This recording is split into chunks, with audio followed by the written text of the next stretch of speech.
Hello and welcome back to my channel, Truth Seekers. And today's video gonna be quite interesting because this is about Sadhguru's enlightenment story. Yep. So in this video, I'm gonna examine about his enlightenment story that he narrates everywhere. And if you guys might have heard about this by his own words, he narrates the same story, same choice of words, same sentences everywhere. There are, I think, 3 to 4 instances where he has narrated his enlightenment story, and everywhere he just speaks the same thing. Maybe it's just scripted, or he doesn't want to goof up anywhere. So yes, and before we get into this, I just wanted to inform you guys about Sadhguru's background. I'm sure like those who are following Sadhguru for quite some time, who are religiously listening to his videos, so they might have heard Sadhguru claiming that he's self-enlightened. He never went anywhere to learn anything. He never read any scriptures, especially the spiritual or religious scriptures. Whatever he speaks out of his own experience. That's what he claims about himself. So we're going to examine this as well. We'll just try and find out whether what he's saying is truth or not, and why we are doing this. So whenever you invest your money in any sort of a business, the person who's proposing you to invest money into his business, he will always show you a positive picture about the profits and how you're going to make money.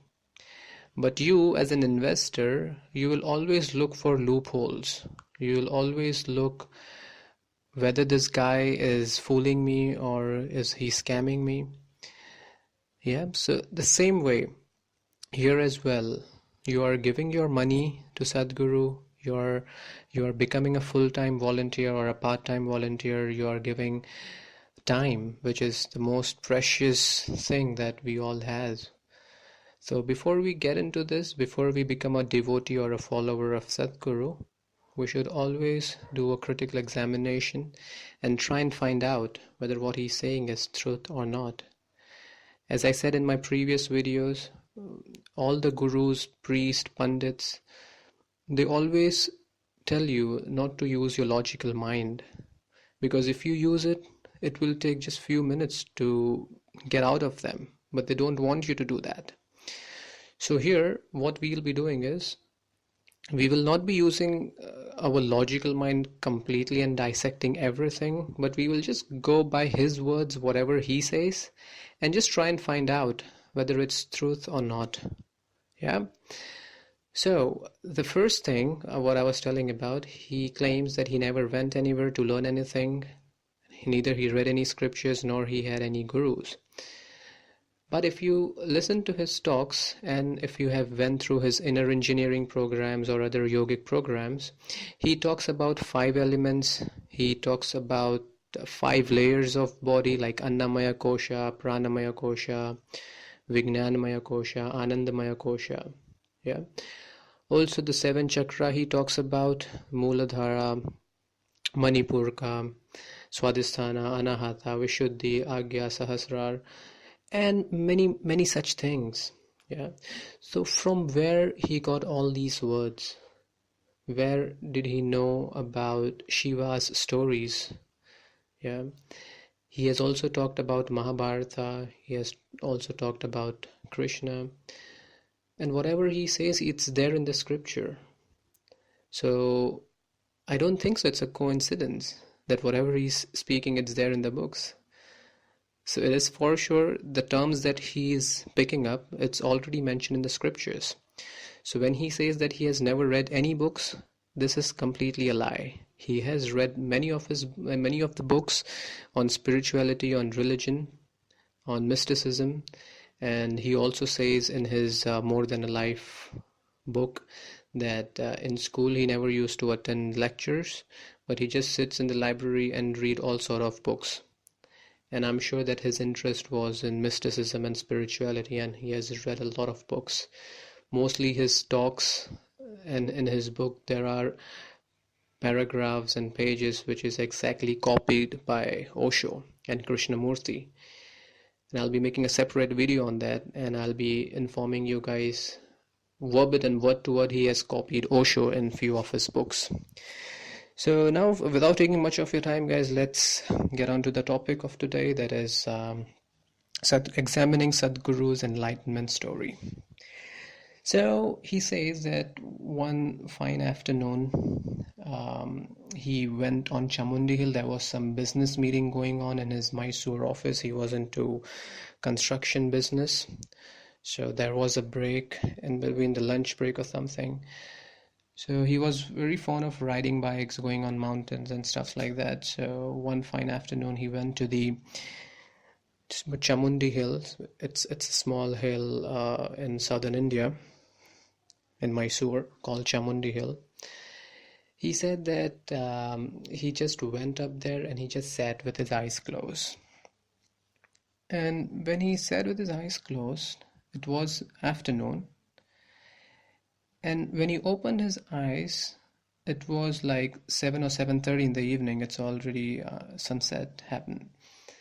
And he says that tears was falling from my eyes. My whole shirt was wet. In my entire life, I have never cried. I was a very peaceful person. I never cried. But that day was something very different. Some mystical incident happened with him. He narrates it as an enlightenment, where he felt and he experienced everything as one. As per his words, he says that before that experience, it was for sure with him that this is me and that is you, with everything around. But on that day, he had an experience that everything is one. He can see himself, he can feel himself everywhere.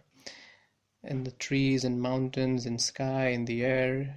He was feeling that he is everywhere.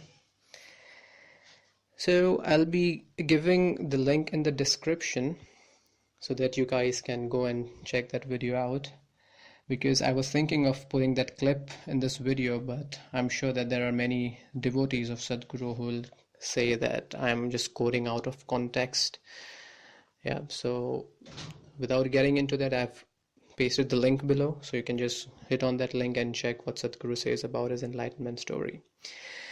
Now let's get into the story and just find out together, like a scientist sitting in the laboratory and finding out, not condemning it, not criticizing it, but just trying to find out with a neutral, with an open mind, how far this is truth. If you guys might have read any spiritual books like Upanishads or Veda, or even if Bhagavad Gita, or if you might have read about Shankaracharya, Adi Shankaracharya, you can easily understand what he's saying, whether it's truth or it's false. The problem with youths today, especially in India, they are not into reading scriptures. So that's why whoever comes up, they just blindly follow them. They have no knowledge about spirituality, no knowledge about their holy scriptures, the shastras, the agamas. So that's why it's quite easy to fool such youths in the country. So here I'll be quoting a shloka which is written by Adi Shankaracharya. So it's the Shivoham quote, where he says, Aham bhojanam naiva bhojyam na bhoktaha chidananda rupa Shivoham Shivoham. Which means the enlightened one describe himself as, I am not the experiencer, neither I had any experiences, nor I am the experience itself. I'm not the experiencer, not the experienced, neither I am experience itself. I am beyond all these. And Chidananda Rupa Shivoham Shivoham. I am eternal bliss and I am eternal consciousness. Shivoham Shivoham. I am Shiva, I am Shiva. Now, keeping this shloka in front of us and just examine. Sadhguru goes on to the Chamundi Hill. He sits there. He has an experience and he narrates to the people. and he calls it as an enlightenment, or people, they think that it is an enlightenment. Now, if there is an experiencer experiencing anything, that means that person is functioning through the I. I means me, which is ego. So there is I who's recording the experiences, or who's trying to experience something which he has read or heard earlier. Are you guys getting me? There are a lot of stories as such of previous sages and saints who had the same kind of an experience, and he might have read about it, heard about it, and he's experiencing the same thing, and he's telling you guys. I don't know whether it's an hallucination or he's just making up the story, but as far as you are having an experience, that means there is an I, there is a me who's recording these experiences and understanding it as a mystical or a higher dimensional experience. So now, if you go by this, his experience has nothing to do with enlightenment. It is just a thought, an idea, which has possessed his mind, and the way he has programmed his mind, he has experienced the same thing. I'll give you an example over here. Like if you guys might have tried drugs in your life, like cocaine, marijuana, or MDMA or LSD, you guys will have the same kind of experience in those drugs, because the chemical which is called as THC or dopamine, it's already there in our neurological system, in our mind, which can give you the same kind of an experience what he has. Yeah. So it's the same illusion.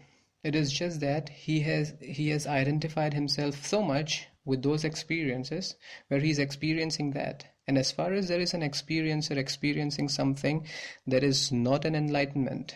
That cannot be termed as you have reached above the normal human consciousness.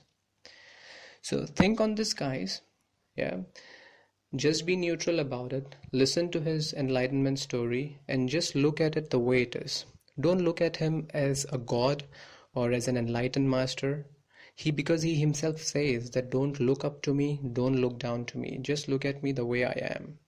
So just look at everything the way it is, and you will understand that whatever he's speaking about is enlightenment. There is no value to it. It is absurd. And people spending their whole life in his ashram or in their family lives trying to attain to that state. Yeah. So guys, thank you so much for giving your time listening this video, and next time I'll be coming up with another video related topic. I hope you guys like the video. If you do like the video, click on like button, and please share the video, because my sole purpose in making this channel is to help those youngsters, those talented and skilled youths of the country who has devoted their entire life to Sadhguru. They have spoiled their family relationships.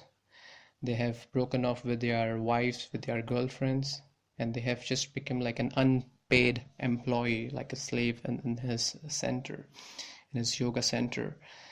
So this is just to help them out, because most of them are confused. They don't know what they are doing. Why are they staying there? And they are just wasting their whole life. So this is just to open up a different thought process so that they can think on it and analyze and decide by themselves what to do about it. So thank you so much, guys. Stay tuned, and I'll be back very soon with the next video. Thank you. Bye-bye.